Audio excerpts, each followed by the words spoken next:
ప్రేమగల ప్రభా, కృపల తండ్రి, మీ బంగారు పాదాలు కొందాలు స్తోత్రములు చెల్లిస్తామైనా. ఇంతవరకు పాటల ద్వారా ఆరాధనలోను ప్రభా మీ నామాన్ని మహిమపరచడానికి మీరు మాపై చూపిన మహాకృపను బట్టి మీకు వందనాలు స్తోత్రాలు చెల్లిస్తున్నాను. ఈ ఉదయకాల సమయంలో ప్రభా మీ సన్నిధి మాతో ఉంచి మీరు మాతో మాట్లాడమడుచున్న ప్రభా, మీ అమూల్యమైనటువంటి మాటలు ప్రభా మాకెంతో విలువైనవి. అటు విలువైన మాటలతో ప్రభా మమ్మల్ని దర్శించండి, మమ్మల్ని సంధించండి ప్రభా. మీ మాటలు మా హృదయంలో నాటబడి అవి ఫలించినైనా అభివృద్ధి పొందే కృప దయచేయండి. ఆధ్యాత్మికంగా ప్రభా వాక్యమైన వారందరూ కూడా తండ్రి ఆత్మీయ మేలు పొందే కృప దయచేయమని నీ దాసుడైన నన్ను మీ శిలోచాట్ను బరువుపరిచి ఏడంతల ఆత్మచేత అభిషేకించి మీరు మాట్లాడమని యేసయ్య శ్రేష్టమైన ఉన్నత నామంలో ప్రార్థించి వేడుకొంచున్నాము తండ్రి, ఆమేన్. దయచేసి కూర్చుందాం.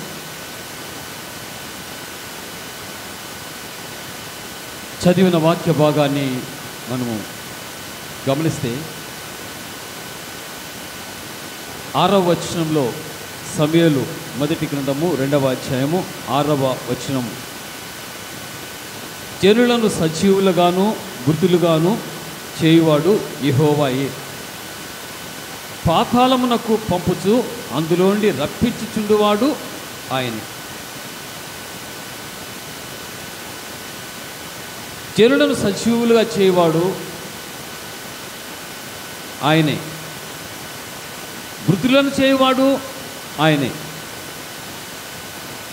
పాతాళమునకు పంపుచు అందులోని మళ్ళీ రప్పించేవాడు ఆయనే. అంటే అన్నీ కూడా ఆయన స్వాధీనంలో ఉన్నాయి. జీవన్ మరణములు ఎవరి వశం? మన వశమా? లే, మన వశమే. మనం ఎంత కాలంటే అంత బతకవచ్చు కదా. జీవన్ మరణములు యెహోవా వశం. అందుకే ప్రభు ఇక్కడ అంటున్నాడు, జనులను సజీవులుగాను మృతులుగాను చేయవాడు ఆయనే. మరణమైన జీవమైన మరి ఏదేమైనా కూడా అది కేవలం దేవుని ద్వారానే జరుగుతుంది.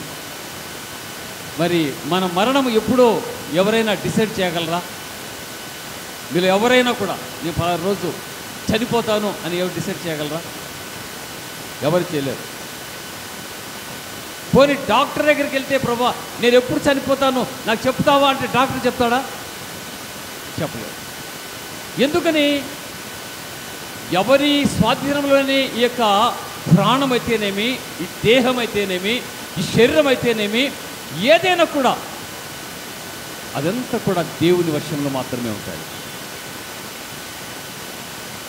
జనులను సజీవులుగాను మృతులుగాను చేయగలిగిన సత్తా, శక్తి కలిగిన దేవుడు ప్రభువైన యేసుక్రీస్తుల వారే. అది ఆయనకు మాత్రమే సాధ్యమవుతుంది, ఎవరికీ సాధ్యం కాదు. ఏ డాక్టర్ కూడా ఏమీ చేయలేడు. లక్షలు కోట్లు ఉన్నప్పటికీ కూడా బ్రతికించడానికి ఏ డాక్టర్కు చేత కాదు. మరి కరోనాలో ఎంతమంది చనిపోయారు? డాక్టర్లు హాస్పిటల్స్ లాక్ చేసుకుని పారిపోయారు. వారు ఎందుకు? పేషెంట్స్ వస్తే ఆ రోగం నాకు తగులుకుంటుందేమో, ఆ వ్యాధి నాకు వస్తుందని చెప్పి డాక్టర్లు కూడా ఏమి చేయలేక వారు పారిపోయిన స్థితి. కొందరు ధైర్యం చేసి ఓపెన్ చేశారు. డాక్టర్లే చనిపోయారు, వైద్యులే చనిపోయారు. కోట్లు ఉన్నవారు కూడా చనిపోయారండి. చనిపోలేదా? కోట్లు ఉన్నవారు, కోట్లకు పడిగెత్తిన వారు సైతం, డబ్బులైతే కట్టలు కట్టలుగా లక్షలు కోట్లు ఉన్నాయి, కానీ తన ప్రాణాన్ని రక్షించుకోలేకపోయారు ఎవరు. మా కడపలో ఎమ్మెల్యే కుమారుడు డాక్టర్ ఖలీల్ బాషా, ఆయన డాక్టరు కూడా, ఆయన డాక్టరు, మాజీ ఎమ్మెల్యే డాక్టర్ ఖలీల్ బాషా. ఆయన కుమారుడు మరి కోవిడ్లో చాలా అపాయకరమైన స్థితిలో ఉన్నాడు. ఆయన డాక్టర్ అండి, డాక్టరు, మాజీ ఎమ్మెల్యే, డబ్బులు ఉన్నాయి, కానీ 40 లక్షలు ఇస్తాను నా కుమారుని బ్రతికిస్తే అని చెప్పి ఆయన తిరిగాడు. 40 లక్షలు. మనల్ని డబ్బు బ్రతికించలేదండి, చనిపోయాడు. 40 లక్షలు కాదుగా 40 కోట్లు పెట్టినా కూడా ప్రాణాన్ని ఎవరు తీసుకొని రాలేరు వెనక్కి. అది నా దేవునికి ఒక్కరికే సాధ్యం. ఏ మనిషికి, ఏ మానవునికి సాధ్యపడింది నా దేవునికి సాధ్యం. అది ఆయన సాధ్యపరిచే దేవుడు. అందుకే అంటున్నాడు, జనులను సజీవులుగాను మృతులుగాను చేయువాడు ఆయనే. మరి ఎందుకండి అంతలో కనబడి అంతలో మాయమైపోయే ఆవిరి వంటి మానవుని జీవితం ఎంత ప్రయాసపడుతున్నారు కదా ఈ లోకంలో, ఎంత ఆరాటపడుతున్నారు. నేను గొప్పగా ఉండాలి, నేను అది చేయాలి, నేను ఇది చేయాలి, నేను ఒక గొప్ప స్థితిలో నేను ఉండాలని అనుకుంటున్నారే. అంతలో పుట్టి అంతలో మాయమైపోయి ఆవిరి వంటి జీవితం మన జీవితం, మానవ జీవితం. నీటి మీద బుడగలాంటి జీవితం మానవుడి జీవితం. గాలి వస్తే వాడిపోయే పూలాంటి జీవితం మానవుని జీవితం. అలాంటి జీవితాన్ని ఎవరు పరిగణలోకి తీసుకొనకుండా నేను ఈ లోకంలో జీవించేందుకు నేనే రాజునని జీవిస్తున్నాడు మానవుడు. ఈ లోకంలో ఉన్నంత వరకు నేనే గొప్పవాడిని జీవిస్తున్నాడు మానవుడు. ఈ లోకంలో నేను ఉన్నంత వరకు కూడా నేనే నేనే నేనే అని అహంతో జీవిస్తున్నాడు మానవుడు, మనిషి ఈ లోకంలో. అయితే నేను అంటాను, మానవుని జీవితం దేవుని యొక్క సంకల్పం. మానవుని జీవితం కేవలం దేవుని యొక్క సంకల్పం మాత్రమే. మరి ఏది ఎవరి చేతిలో ఏమీ లేదు. ఎంతమంది లక్షల మంది చనిపోయారండి. కరోనా వైరస్ సోకి లక్షల మంది చనిపోయారు. దేవుని కృప ఈరోజు మనతో ఉంది కాబట్టి ఈరోజు దేవుని యొక్క వాక్యాన్ని వినడానికి మనం ఇక్కడ కూర్చున్నాం. అది దేవుని ప్రేమ, దేవుని ప్రేమ మాత్రమే. ఆయన మనల్ని బ్రతికించిన దేవుని ప్రేమతో మనం చేస్తున్నాం. ఎందుకు ఆయన బ్రతికించాడంటే ఆయన కృప ఏదో ఉంది మన పైన, ఆయన ఉద్దేశం ఏదో ఉంది. మనం ఏదో ఒకరోజు మారుతాము అనేటువంటి ఉద్దేశం ఆయనలో ఉంది. కానీ ఆయన ఉద్దేశం మంచి ఉద్దేశమే. కానీ మనం మారాలి అన్నటువంటి మనసు మనకుందా? మన చెడు జీవితాన్ని, మన పాడు బ్రతుకును మార్చుకోవాలనేటువంటి ఒక ఆలోచన మనకుందా? ఏది ఉన్నా మన బ్రతుకు బాగలేకపోయినా, మన జీవితం బాగలేకపోయినా మనకు పదవులు మాత్రం కావాలి. గమనించినట్లేరా, మన బ్రతుకులు బాగుండవు, మన ప్రవర్తన, మన నడవడిక బాగుండదు, కానీ పదవులు మాత్రము కావాలి. ఎందుకండి అంతలోనే పుట్టి అంతలోనే మాయమైపోయి ఆవిరి వంటి జీవితం కోసం మానవుడు ఎంత ప్రయాసపడుతున్నాడండి. దానివల్ల ప్రయోజనం ఏమనుందా? దానివల్ల యూస్ ఏమనుందా? ఏమీ లేదు. ఏది ఆశించి మనము పదవులు కోరుకుంటున్నాం? ఏమి ఆశించి పదవులు లేకొస్తున్నాం? అరే నేను పదవి కూడా రావడానికి నాకు మంచి ప్రవర్తన కలిగి ఉన్నానా, నేను ఒక మంచి జీవితం కలిగి ఉన్నానా, మంచి నడవడిక నేను కలిగి ఉన్నానా, మంచి ఆలోచన నేను కలిగి ఉంటున్నానా దేవుని పట్ల, దేవుని యొక్క హృదయంలో నేను ఉన్నానా, నా హృదయంలో దేవుడు నివసిస్తున్నాడా? ఎవరైనా ఏ రోజైనా ఆలోచించారంటే మాకు అన్ని అక్కర్లేదు పాస్టర్ గారు, నాకు పదవి కావాలంతే, నా జీవితం ఎలా ఉన్నా నాకు పదవి మాత్రం కావాలి పాస్టర్ గారు. ఇలా గమనించండి, మానవుని జీవితం దేవుని సంకల్పం, దేవుని దయాదాక్షిణ్యాల మీద ఆధారపడి ఉంటుంది. మానవుని యొక్క జీవితం, మానవుని యొక్క ప్రాణం దేవుని యొక్క దయాదాక్షిణ్యాల మీద ఆధారపడి ఉంటుంది. దేవుని పరిచయం చేస్తున్నప్పుడు పరిచయంలో మనం ఎంత నమ్మకంగా దేవుని సన్నిధిలో ఉంటే అంత నమ్మకంగా దేవుడు మనం ఆశీర్వదిస్తాడు, మన బిడ్డలు ఆశీర్వదిస్తాడు, మన కుటుంబాన్ని ఆశీర్వదిస్తాడు దేవుడు. ఎప్పుడు తెలుసా? మనం నమ్మకంగా ఉన్నప్పుడు. నమ్మకాన్ని కోల్పోతే ఏమవుతుందంటే అనేక శ్రమలు మనకు, అనేక నష్టాలు మన జీవితాల్లో, అనేక వ్యాధులు మన జీవితాల్లో. కారణం దేవుని పనిలో మనం అశ్రద్ధ కలిగి ఉన్నప్పుడు, దేవుని పనిలో అవినీతి కలిగి ఉన్నప్పుడు. దాన్ని గమనించండి. ఎందుకంటే మానవుని జీవితం కేవలం దేవుని యొక్క సంకల్పం మీద మాత్రమే, ఆయన దయాదాక్షిణ్యాల మీద ఆధారపడింది మానవుని జీవితం. మనం ఏం చేసినా కూడా ప్రయోజనం లేదు. బ్రతికి ఉన్నంత కాలం దేవుని కోసం బ్రతకడం మనం నేర్చుకోవాలి. బ్రతికినంత కాలం దేవుని పరిచయంలో జీవించడం మనం నేర్చుకోవాలి. బ్రతికినంత కాలం మన ఉద్యోగాలు చేసుకుంటూ ఉన్న సమయాన్ని దేవుని యొక్క సన్నిధిలో కేటాయించడం మనం నేర్చుకోవాలి. మరి అలాంటి మంచి ఆలోచన మనం కలిగి ఉన్నామా? గమనించగలరా? ఎందుకంటే జనులను సజీవులుగాను మృతులుగాను చేయవాడు యెహోవాయే. పాతాళమునకు పంపుచు అందులోండి రప్పించుచుండు వాడు కూడా ఆయనే. పాతాళానికి పంపిస్తాడంట, మళ్ళీ అందులో తిరిగి రప్పిస్తాడంట. చనిపోయిన ఎవరినైనా డాక్టర్ బ్రతికిస్తారా అంటే లేదు.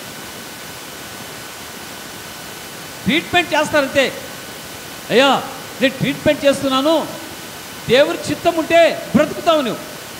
హాస్పిటల్స్లో పెట్టింటారు, డాక్టర్ ట్రీట్స్, గాడ్ హీల్స్. అవునా? చాలా హాస్పిటల్ రాసిస్తారు. నేను ట్రీట్ చేసేవాడిని, ట్రీట్మెంట్ ఇచ్చేవాడిని. బ్రతికించేవాడు, నిన్ను స్వస్థపరిచేవాడు దేవుడే. దేవుని మీద ఆధారపడంటారు డాక్టర్ కూడా. నేనేమి చేయలేను.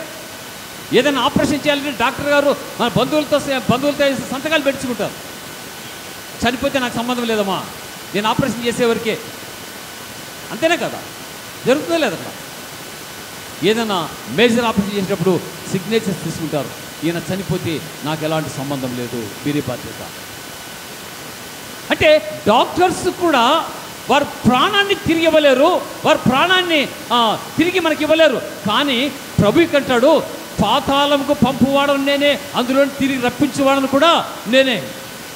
ఒకవేళ నువ్వు చనిపోయిన స్థితిలో ఉండి బ్రతికించేవాడు కూడా ఆయనే. అలాంటి వారు ఎవరైనా ఉన్నారు? బతికిన వారు ఉన్నారు, కొందరున్నారు.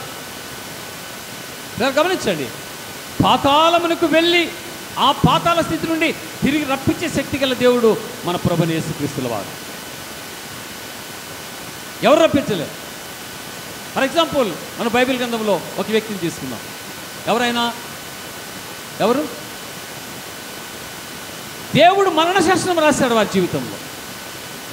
మరణ శాసనాన్ని రాసేసి ఇక చనిపోతా వెళ్తున్నాం.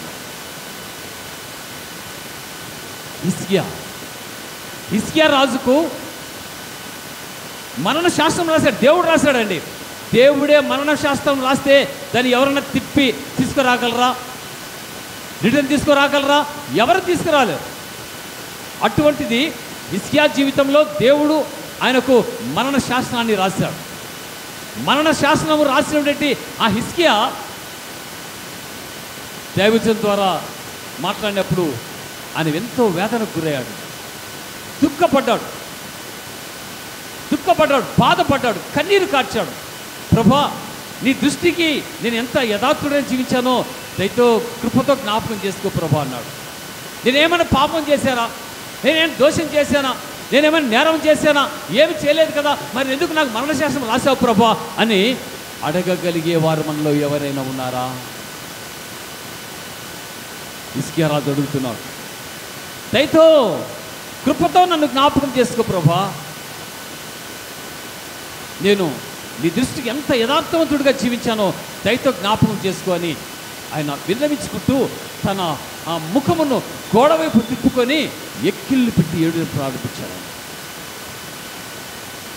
ప్రారంభించాడు.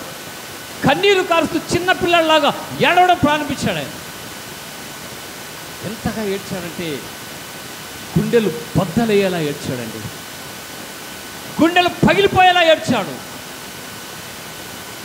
మరి మనకు సంభవించే వ్యాధిని బట్టి, రోగాన్ని బట్టి దేవుని యొక్క సన్నిధిలో ఏ రోజైనా కన్నీరు కార్చి ఏడ్చామా? ఏ రోజైనా కన్నీరు కార్చి ప్రభు సన్నిధిలో ప్రభా నన్ను బ్రతికించు ప్రభా, నన్ను స్వస్థపరచు ప్రభా అని చెప్పి ప్రార్థన చేసామా? రోగం వస్తే చాలు, బాధ వస్తే చాలు, 108 పిలిపించండి, ఆటోలు పిలిపించండి, కార్లు పిలిపించండి, వెళ్దాం తీసుకెళ్దాం హాస్పిటల్కి అంటారు. కానీ నీకు కలిగిన వ్యాధిని బట్టి, బాధను బట్టి ఉన్న పాటను దేవుని యొక్క సన్నిధిలో మోకరించి ఏ రోజైనా ప్రార్థన చేసావా? మనకు రోగం వచ్చే గుర్తొచ్చేది ఎవరంటే డాక్టర్ గుర్తొస్తారు.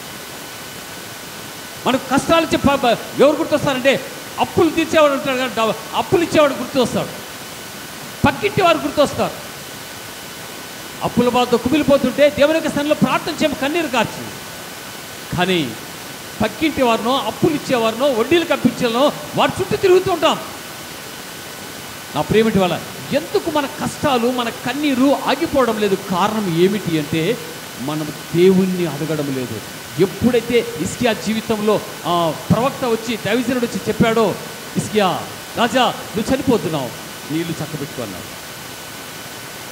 నీ మరణం దగ్గరైంది, నువ్వు చక్కబెట్టుకొని జీవితాన్ని నువ్వు సరిచేసుకో, నీ దీపాన్ని చక్కబెట్టుకో అని చెప్పాడు. నీ ఇంటిని తీర్చిదిద్దుకోమన్నాడు.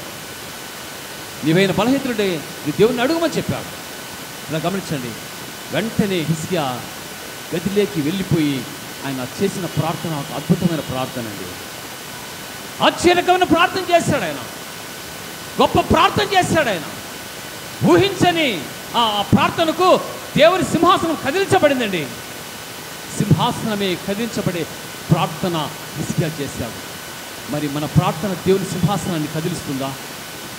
నువ్వు చేసే ప్రార్థన దేవుని సింహాసనం కదిలిస్తుందా? లేకపోతే నువ్వు చేసే ప్రార్థన నీ పై కప్పు దాటిపోతుందా? ఒకసారి మనం ఆలోచన చేస్తాం. మన ప్రవర్తన, మన ఆలోచన, మన చెడు ఆలోచనలే, మన చెడు ప్రవర్తన, మన నడవడిక, ఇవన్నీ కూడా మన ప్రార్థన మన గది వరకు ఆగిపోతున్నాయి, కానీ గది దాటి వెళ్ళిపోవడం లేదు పైకి. కానీ హిజ్కియా చేసిన ప్రార్థన దేవుని యొక్క సింహాసనాన్ని కదిలించిందండి. ఎంతగా ప్రార్థన చేశాడు. యెహోవా, నేను యథార్థ హృదయుడనై సత్యముతో నీ సన్నిధిని నీ దృష్టికి అనుకూలముగా నేను ఎట్టు జరిగించితినో కృపతో జ్ఞాపకం చేసుకోమనమని హిజ్కియా కన్నీరు విడుచుచు యెహోవాకు మొరపెట్టాడండి. కన్నీటి ప్రార్థన మీరు చేయండి. మీకు జవాబు ఎందుకు రాదు?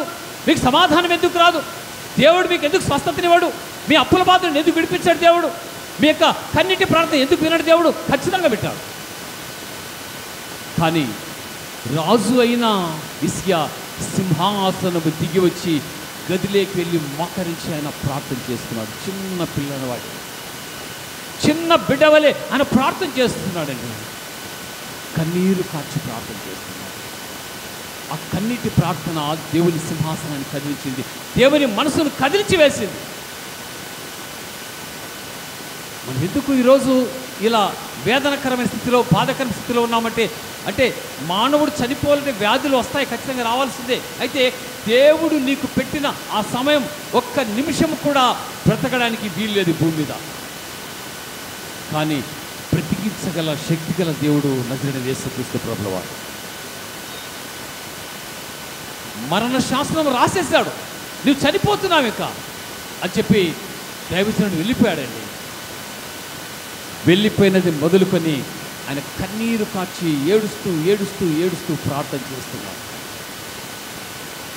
కృపతో నన్ను జ్ఞాపకం చేసుకో ప్రభా, నేను ఏం పాపం చేశానయ్యా, ఏమి నేరం నాలో ఉంది ప్రభా, కృపతో నా మీద దయ ఉంచి, నీ కనిపించి నా మీద ఉంచి నన్ను కృపతో జ్ఞాపకం చేసుకో ప్రభా అని చెప్పి ప్రార్థన చేయడం ప్రారంభించాడు హిజ్కియా రాజు.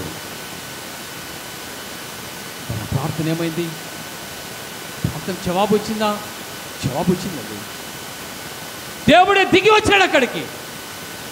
అటువంటి ప్రార్థన మనకు అవసరం. మనం ఎదగాలి. ఎక్కడ ఎదగాలంటే, నేను ఎదిగానండి. ఎక్కడ ఎదిగాం? దేవుని మందిరానికి వచ్చి మనం ఎక్కడ ఎదగాలి? ఆస్తిలోనా? నీ ఆస్తిలోనా? నీ బంగారు అభివృద్ధి చేసుకోవడంలోనా? లేకపోతే నీ చదువులు అభివృద్ధి చేసుకోవడంలోనా?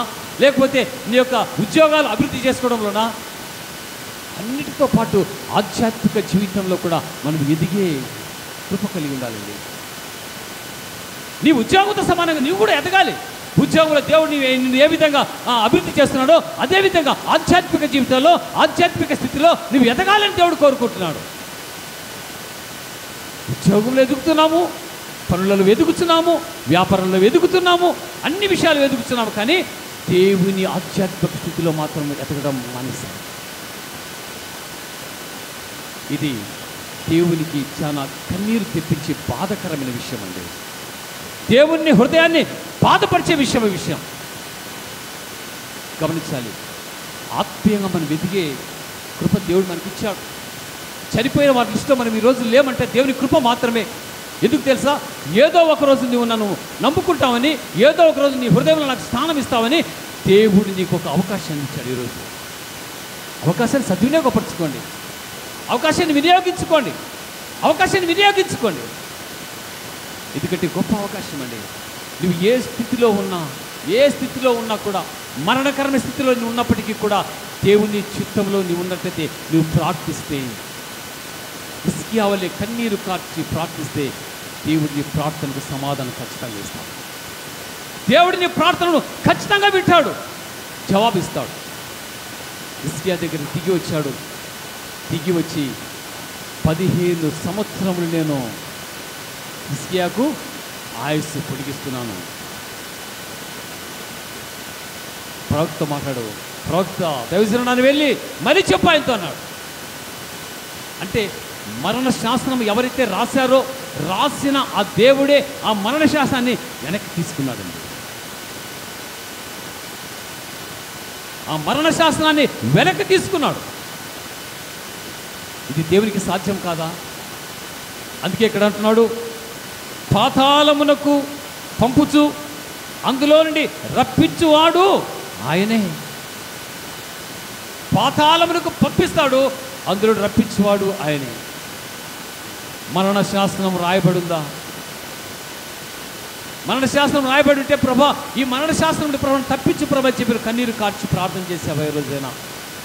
ఈ వ్యాధి నుండి, ఈ బాధ నుండి, ఈ రోగం నుండి ప్రభా నన్ను తప్పించి ప్రభావించి మోకరించి కన్నీరు కార్చి ఏ రోజైనా వేదంతో గుండెలు పగిలేలా ప్రార్థన చేసేవా ఎవరైనా ఉన్నారు ఇక్కడ? ఉన్నారా?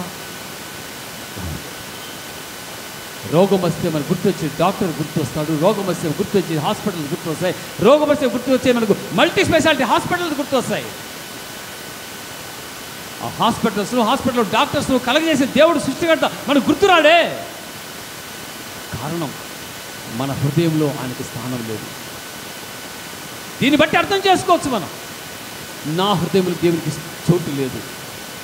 అందుకే నేను దేవుణ్ణి ఆశ్రయించలేకపోతున్నాను. ఎందుకంటే లక్షలు ఖర్చు పెట్టాలి. దేవుడు స్వస్థపరచలేడా? దేవుడు బాగు చేయలేడా? దేవుడు అద్భుతాలు చేయలేడా? ఆశ్చర్యకారాలు చేయలేడా? అన్ని చేయగలిగినట్టు గొప్ప దేవుడు మనకున్నాడు కనుక మనం ఆయన ఆశ్రయించాలి. ఏది వచ్చినా, ఏ కష్టం వచ్చినా, ఏ నష్టం వచ్చినా కూడా మొట్టమొదటిగా మోకరించి ప్రభా అని చెప్పి నువ్వు మొరపెట్టు. దేవుడు నీ యొక్క ప్రార్థన ఎందుకు ఆలకించాడు? దేవుడు ఎందుకు నీ ప్రార్థనకు సమాధానం ఇవ్వడు? కేకలు వేసి మొరపెట్టి దేవుడిని మనం అడగలిగితే దేవుడు మహాకృపను మనకు కలిగేస్తాడండి. 15 సంవత్సరాల ఆయుస్సును పొడిగించబడ్డాడు. అందుకే ఇలా గమనించాను. ఎందుకంటే దేవుడు మన పక్షాన ఉంటూ అన్ని కార్యాలు మన జీవితంలో చేస్తాడు. అద్భుత కార్యాలు చేస్తాడు. గమనించండి. మరి ఇక్కడ హిజ్కియా మాట్లాడుతున్న ఒక మాటను జ్ఞాపకం చేసి యెషయా గ్రంథము 38వ అధ్యాయం 13-14 వచనాలు. యెషయా గ్రంథం 38, 13, 14. ఉదయం వరకు ఓర్చుకుంటుని సింహము ఎముకలను విరిచినట్లు నొప్పి చేత నా ఎముకలన్నీ విరవబడెను. ఒక దినములోగానే నీవు నన్ను సమాప్తి చేయుదువు. మంగళకత్తి పిట్టవలే, ఓదె కొరుకు వలె నేను కిచకిచాలాడి తిని, గోవలే మూలిగి తిని, ఉన్నత స్థలముల తట్టు చూచి చూచి నా కన్నులు క్షీణించెను. ఎక్కడండి? ఎక్కడ చూసాడంట ఆయన? ఉన్నత స్థలముల వైపు చూచి చూచి చూచి నా కన్నులు క్షీణించిపోయాయి ప్రభువా. ఎవరు చూస్తున్నారండి ఉన్నత స్థలముల వైపు? ఎవరు కనుదృష్టి ఉన్నత స్థలముల వైపు ఉందండి? హిజ్కియాకు ఊరికే దేవుడు స్వస్థత ఇవ్వలేదండి. క్యాన్సర్ వ్యాధితో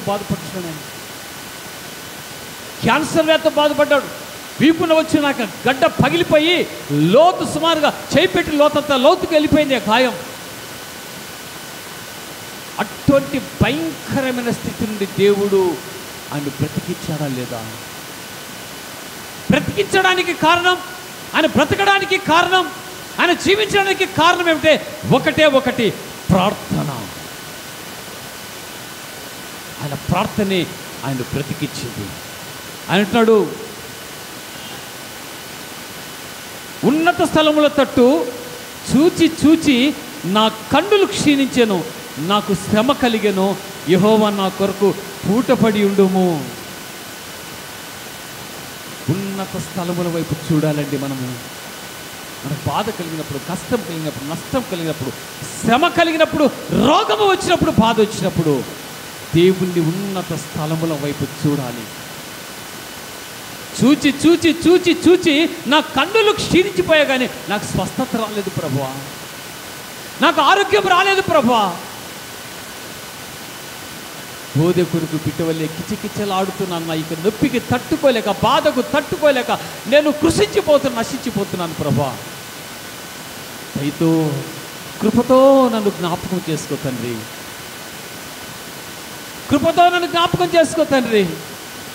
కన్నీరు, ఎంత కన్నీరు విడిచాడండి ఆయన, ఎంతగా వేదన పడ్డాడు, ఎంత బాధపడ్డాడు. ఆ ప్రార్థన దేవుని సింహాసనాన్ని కదిలించింది. దేవుని సింహాసనాన్ని కదిలించగలిగే ప్రార్థన మీ అందరి దగ్గర ఉంది, మనందరి దగ్గర ఉంది. కానీ ఆ అస్త్రాన్ని మనం ఉపయోగించమంటే, ఆ యొక్క అస్త్రాన్ని మనం ఉపయోగించమంటే, ఆ ఆయుధాన్ని మనం ఉపయోగించమంటే, ప్రార్థనే ఆయుధం మనం ఉపయోగించగలిగితే, ప్రార్థన అనే అస్త్రాన్ని మనం ఉపయోగించగలిగితే మన జీవితాలు ఎన్ని అద్భుతాలు, ఎన్ని ఆశ్చర్యకరం దేవుడు చేస్తాడండి. మొట్టమొదట మనకు శ్రమ కలిగినప్పుడు మొట్టమొదటి ఏం చేయాలంటే దేవుని సన్నిధిలో మోకరించాలి, ఉన్న పాటలు మోకరించి ప్రార్థించాలి. స్వస్థత దేవుడిస్తాడు, ఆరోగ్యం దేవుడిస్తాడని ప్రేమతో మనం చేస్తున్నాం. 15 సంవత్సరాల ఆయుస్సు పొడిగించబడిందంటే దానికి కారణం హిజ్కియా చేసిన ప్రార్థన, కన్నీటి ప్రార్థన మాత్రమే. ఎంత వేదనతో ఆయన ప్రార్థన చేశాడు గమనించినట్లేరా. 15వ వచనం, నేనేమందును, ఆయన నాకు మాట ఇచ్చాను, ఆయనే నెరవేర్చాను. నాకు కలిగిన వ్యాకులమును బట్టి నా సంవత్సరంలో నేను మెల్లగా నడుచుకుంటున్నాను. ఎన్ని ఎప్పుడు చెప్తున్నా అంటే ఆయనకు స్వస్థత కలిగినప్పుడు రాసిన మాటలు ఇవి.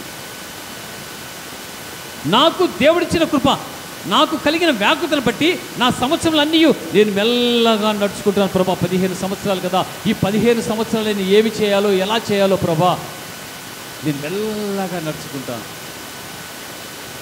అనుకున్నారా.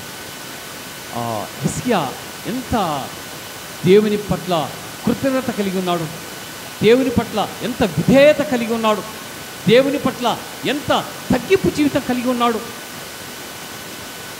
మరి అటువంటి జీవితం మనం కలిగి ఉన్నట్లయితే మన జీవితాలు ఎందుకు అద్భుతాలు రావండి, ఎందుకు ఆశ్చర్యకరమైన జీవితాల్లో రావు? సరే ఆలోచిస్తాం. మనకై మనము రోగాలు తెచ్చిపెట్టుకుంటున్నాం. ఎందుకు తెలుసా? దేవుణ్ణి జ్ఞాపకం చేసుకున్నాక, దేవుణ్ణి జ్ఞాపకం చేసుకున్నాక మనకై రోగాలు తెచ్చిపెట్టుకుంటున్నాం. గమనించండి. ఎందుకంటే దేవుని సన్నిధిలో మనం ప్రలాపించడం నేర్చుకోవాలి, దేవుని సన్నిధిలో కన్నీరు కార్చడం నేర్చుకోవాలని చెప్పి నేను ప్రేమతో మనవి చేస్తున్నాం. ద్వితీయోపదేశకాండం 32వ అధ్యాయంలో పాటు చూస్తాం. ద్వితీయోపదేశకాండం 32వ అధ్యాయము 39వ వచనం, 32, 39. ఇదిగో నేనే దేవుడను, నేను తప్ప వేరొక దేవుడు లేడు. మృతి నొందించువాడను, బ్రతికించువాడను నేనే, గాయపరచువాడను, స్వస్థపరచువాడను నేనే. నా చేతిలో నుండి ఎవరైనా ఉన్నారా? నా చేతిలో నుండి నిన్ను విడిపించేవాడు ఎవడు లేడు. ఎవరు నడిపిస్తారా? మనం దేవుని చేతిలో ఉన్నాం, దేవుని చేతిలో మనం ఉన్నాం. పిల్లల గమనించాలి. ఇదిగో నేనే దేవుడను, నేను తప్ప వేరొక దేవుడు లేడు. మృతి నొందించువాడను, బ్రతికించువాడను నేనే, గాయపరచువాడను, స్వస్థపరచువాడను నేనే. నా చేతిలో నుండి విడిపించేవాడు ఎవ్వడు కూడా లేడు. దేవుని చేతిలోకి నువ్వు వచ్చేస్తే నేను ఎవ్వడు విడిపించలేడు. తిరిగి దేవుడే కనికరించి గాయపరచువాడను నేనే, స్వస్థపరచువాడను నేనే, మృతి నొందించువాడను నేనే, బ్రతికించువాడను నేనే. కనుక నీకు తిరిగి బ్రతుకు కావాలంటే, నీకు జీవితం కావాలంటే నువ్వేం చేయాలంటే ప్రార్థన చేయి. కన్నీరు కాదు. ఇసుకేవాలి, ప్రభా నేను ఉన్నతమైన స్థలముల వైపు చూచి చూచి చూచి నా యొక్క కన్నులు క్షీణించిపోతున్నాయి ప్రభా. అందుకే ఆ ప్రార్థన దేవుడు అంగీకరించాడు. ఆ ప్రార్థన దేవుడు సమాధానం ఇచ్చి 15 సంవత్సరాల ఆయుస్సును పొడిగించాడండి. 15 సంవత్సరాల ఆయుస్సును దేవుడు పొడిగించాడు. ఎందుకంటే ఆయన ఉన్నత స్థలంలో ఉండే దేవుడు కాబట్టి ఉన్నత స్థలం వైపు మనం చూడాలి. ఉన్నతమైన స్థలం వైపు మనం చూసి ప్రార్థించినప్పుడు దేవుడు మనకు కృపనిస్తాడు, దేవుడు ప్రేమనిస్తాడు, దేవుడు మనల్ని ఆశీర్వదిస్తాడు చెప్పి నేను ప్రేమతో మనవి చేస్తుంటున్నాను. ప్రార్థన ఎటువంటి పరిస్థితులు కూడా మార్చివేస్తుంది, ఎటువంటి పరిస్థితులు మార్చివేస్తుంది. ఇజ్రాయెల్ ప్రజలండి 430 సంవత్సరాలు ఎంత వేదన పడ్డారో, 430 సంవత్సరాలు ఎంత బాధపడ్డారు, ఎంత కష్టపడ్డారు. బానిసత్వపు జీవితం, బానిసత్వపు సంఖ్యలు బిగించి వేశారు. వారికి బయటికి రావడానికి వీల్లేదు, స్వేచ్ఛగా బ్రతకడానికి అవకాశం లేదు. ఎలా ఉండాలి, ఎలా బ్రతకాలి, మేము ఏం చేయాలి ప్రభు అని చెప్పి వారు కేకలు వేస్తున్న సమయంలో దేవుడు ప్రార్థన, ఎప్పుడు దేవుడు మన ప్రార్థన ఆలకిస్తాడు. అందుకు చెప్తున్నాను నేను, హిజ్కియా ప్రార్థన ఎప్పుడు ఆలకించాడు దేవుడు? ఆయన ప్రార్థన చేసినప్పుడు, ఉన్నత స్థలం వైపు చూసినప్పుడు దేవుడు వారి ప్రార్థన ఆలకించాడు. నిర్గమకాండము 2వ అధ్యాయం 24వ వచనం జాగ్రత్త వినండి. కాగా దేవుడు వారి మూలుగులను విని అబ్రహాము, ఇస్సాకు, యాకోబులతో తాను చేసిన నిబంధనను జ్ఞాపకం చేసుకొనెను. 23వ వచనం దేవుడు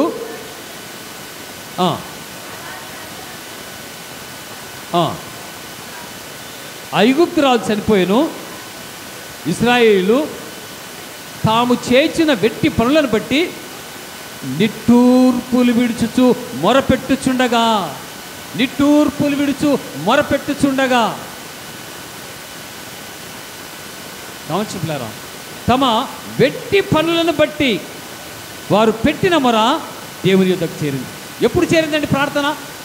వారు పెట్టిన మొర, వారు చేస్తున్న వెట్టి పనులు బట్టి వారు మొరపెట్టగా ఆ ప్రార్థన దేవుని సన్నిధికి చేరింది. సింపుల్. మనకి ఏదైనా అనారోగ్యం వచ్చినప్పుడు, బాధ వచ్చినప్పుడు, కష్టం వచ్చినప్పుడు మనం చేయాల్సిందంటే ప్రార్థన. ప్రార్థన అనే ఆయుధం మీకు వేయబడింది, ప్రార్థన అనే ఖడ్గం మీకు వేయబడింది, ప్రార్థన అనే అస్త్రం మీ దగ్గర ఉంది. మీరు ఎందుకు ఉపయోగించడం లేదు? మీరు ఎందుకు దాన్ని యూజ్ చేసుకోవడం లేదు? గమనించారా, ఇజ్రాయెల్ ప్రజలు 430 సంవత్సరాల బానిసత్వ జీవితాలు వారు జీవిస్తున్నప్పుడు దేవుడు వారిని విడిపించాడండి. వారు పెట్టిన మొర, వారు పెట్టిన కన్నీరు బాగా చక్కగా రాబడింది ఇక్కడ. తాము చేయించిన వెట్టి పనులను బట్టి నిట్టూర్పులు విడుచుచు మొర పెట్టుచుండగా, తమ వెట్టి పనులను బట్టి వారు పెట్టిన మొర దేవుని యొద్దకు చేరను.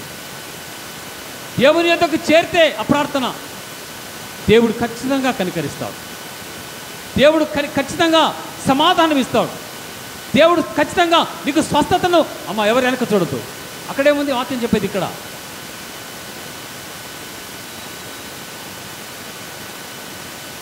దేవుడు ఖచ్చితంగా మన ప్రార్థనకు సమాధానం ఇస్తాడు. మన వెట్టి పనులు బట్టి మనం ప్రార్థన చేస్తే, మన మొరని ఆలకించి దేవుడు నీ నిట్టూర్పులు విడిస్తే, నీవు కన్నీరు కారిస్తే, అప్పుడు నీ ప్రార్థన వైపు దేవుడు చూస్తాడు. చూచాను అని రాయబడింది అక్కడ. వారు పెట్టిన మొర దేవుని యొద్దకు చేరు కాగా వారు వారి మూలుగులను విని దేవుడు వారి దగ్గరకు వచ్చేట్లుగా మనం చూస్తాం. ప్రేమటి వాళ్ళారా, మనమందరం కూడా దేవుని యొక్క కృపను బట్టి ఈరోజు బ్రతికున్నామంటే దేవుని కృప మాత్రమే అని అపోస్తలుడు పౌలు చెప్తున్నాడు. అపోస్తలుల కార్యము 17వ అధ్యాయము 28వ వచనం.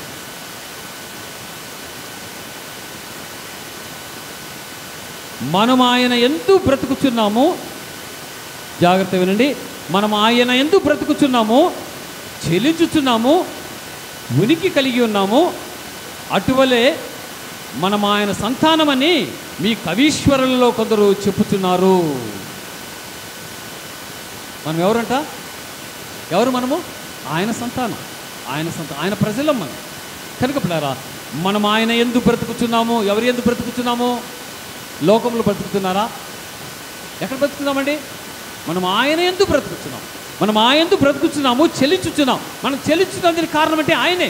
మనం బ్రతుకుతున్న దానికి కారణం అంటే ఆయనే. మనం ఉరికి కలిగి ఉన్న దానికి కారణం అంటే ఆయనే.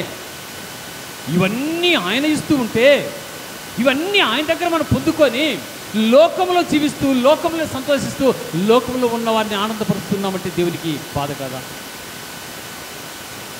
దేవునికి బాధ కాదా? కనుక గమనించండి, మనం ఆయన ఎందుకు బ్రతుకుచున్నాము, చెల్లించుచున్నాము, ఉనికి కలిగి ఉన్నాం. అటువలనే మనం ఆయన సంతానమని మీ కవీశ్వర్లు కొందరు చెప్పుచున్నారు. 19:29. కాబట్టి మనము దేవుని సంతానమై ఉండి మనస్కుల చమత్కార కల్పనల వలన మలచబడిన బంగారమునైనను వెండినైనను రాతినైనను దేవత్వం పోలి ఉన్నదని తలంపకూడదు. మనుషుల చమత్కారం వలన, కల్పన వలన మరల్చబడుతున్నాం, మారిపోతున్నాం.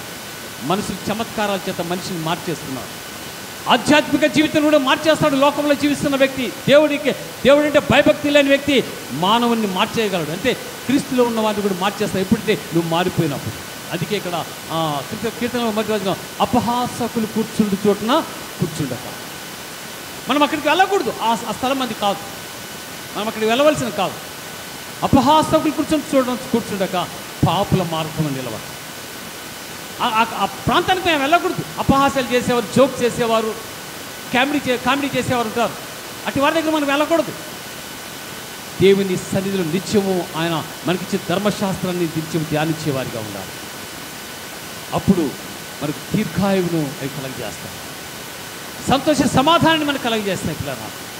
ఎందుకంటే చమత్కారములు చేసేవారు, కల్పన వల్ల మరల్చబడి మనము వెళ్ళకూడదు. దేవుని సన్నిధిని అనుభవించాలి. దేవుని కృపను మనం జ్ఞాపకం చేసుకోవాలని చెప్పి ప్రేమతో మనం చేసుకుంటున్నాను. ఎందుకంటే దేవుని వైపు మనం 2 చేతులు చాపి ప్రార్థన చేయాలి. ఎందుకంటే దేవుని సంకల్పం, మానవుని యొక్క జీవితం దేవుని సంకల్పం. దేవుని సంకల్పంలోనే మనం జీవిస్తున్నాం. దేవుని కృప వలన మాత్రమే మనం జీవిస్తున్నాం. నీ శక్తో, నీ యొక్క బలమో కానే కాదు, నీ డబ్బో, నీ యొక్క ఐశ్వర్యమో కానే కాదు. దేవుని కృప వలన మాత్రమే మనం జీవిస్తున్నాం. మనం జీవిస్తున్నామంటే అది దేవుని యొక్క సంకల్పం, దేవుని యొక్క కృప. కనుక పిల్లారా, మనమందరం కూడా దేవుని సంతానమై ఉన్నాం కనుక, దేవుని యొక్క పిల్లలుగా ఉంటున్నాం కనుక ఆయన నిత్యము ఆయన హత్తుకునే వారిగా ఉండాలి. ఆయన వాక్యాన్ని విని ఆ వాక్యాన్ని ధ్యానం చేసుకుంటూ వాక్యం ద్వారా జీవించే, వాక్యం వెలుగులు నడిచే వారికి మనం ఉండాలని చెప్పి నేను ప్రేమతో మనవి చేస్తూ ఉంటున్నాను. అటు కృప దేవుడు మనకు అనుకరించి జీవించి ఆశీర్వదించుగాక. ఆమేన్.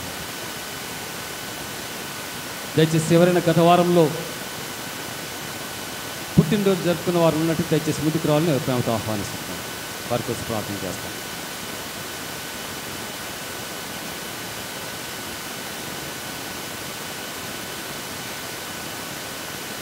మంచి లేనైతే ప్రార్థన చేసుకుందాం. అవును ప్రభా, మీ కొందనాలు తెలుస్తాం తండ్రి. కృపా సత్య సంపూర్ణ జీవాధిపతి మీ కొందనాలైనా మీ మహాకృపను బట్టి ప్రభా మేము జీవిస్తున్నాం తండ్రి. కేవలం మేము జీవిస్తున్నాం అనేది మీ కృప మాత్రమే. మా జీవితం మీ సంకల్పం ప్రభా. కేవలం మీ సంకల్పం మేము జీవించడానికి మమ్మల్ని బ్రతికిస్తున్నారు ప్రభా. అయ్యా, మీ సంకల్పాన్ని విడిచి ప్రభా ఒక అడుగు కూడా మేము ముందుకు వేయలేము. మీ విస్తారమైన ప్రేమ చేత ప్రభావం మమ్మల్ని ఆదరిస్తూ, బలపరుస్తూ, ధైర్యపరుస్తూ, స్థిరపరుస్తూనైనా మమ్మల్ని నడిపిస్తున్నాను బట్టి మీ కొందనాలు తెలుస్తున్నాం. అయ్యా, మీరే తన ప్రభా నూతన సంవత్సరంలో ప్రభా నూతన అధ్యాయాన్ని మా జీవితంలో ఓపెన్ చేశారు. ఈ నూతన అధ్యాయంలో ప్రభా మా జీవిత అయ్యా లక్షణాలు, మా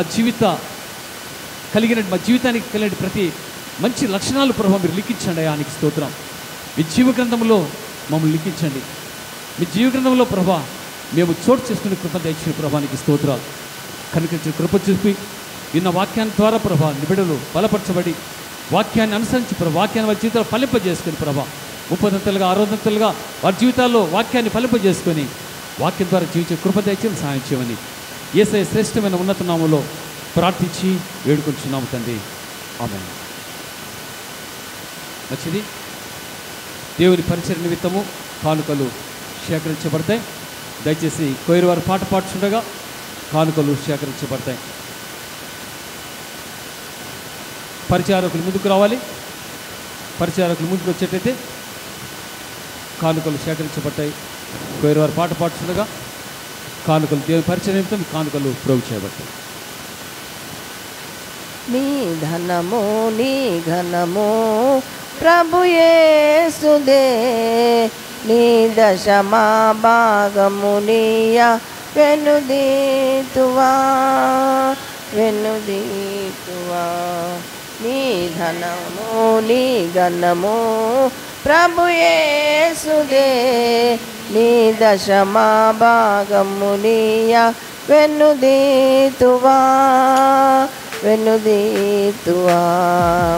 ధరలోన ధన ధాన్య ధాన్యములనీయగా కరుణించి కాపాడి రక్షింపగా ధరలోన ధనధాన్యములనీయగా కరుణించి కాపాడి రక్షింపగా పరలోకనాథుడు నీకియగా మరి యేసు కొరకీయను తువా నీ ధనము నీ గణము ప్రభు యేసుదే నీ దశమా భాగము నీయ వెన్నుదీతువా వెన్నుదీతువా పాడి పంటలు ప్రభువు నీకియగా కూడు గుడ్డలు నీకు దయచేయగా పాడి పంటలు ప్రభువు నీకియగా కూడు గుడ్డలు నీ దయచేయగా వేడాంగ ప్రభు యేసు నామమును గడువేల ప్రభుకీయను క్రైస్తవా నీ ధనము నీ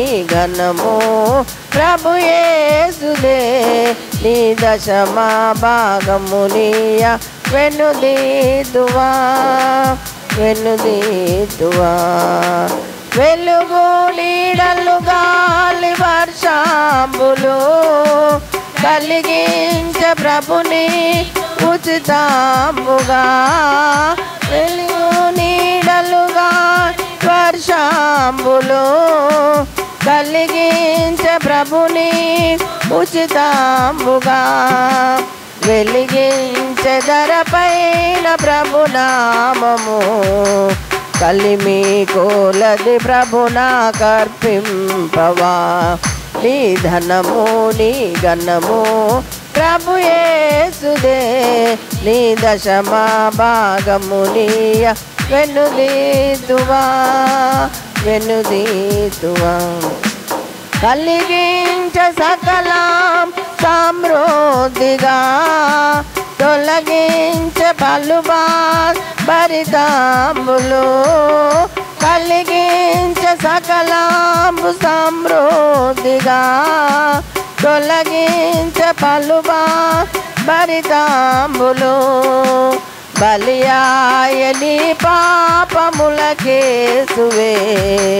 చెలువంగ ప్రభుకీయ చింతింతువా నీ ధనము నీ గణము ప్రభు యేసుదే నీ దశమా భాగము నీయ వెన్నుదీతువా వెన్నుదీతువా కానుకలందు కొనుమాటాండ్రి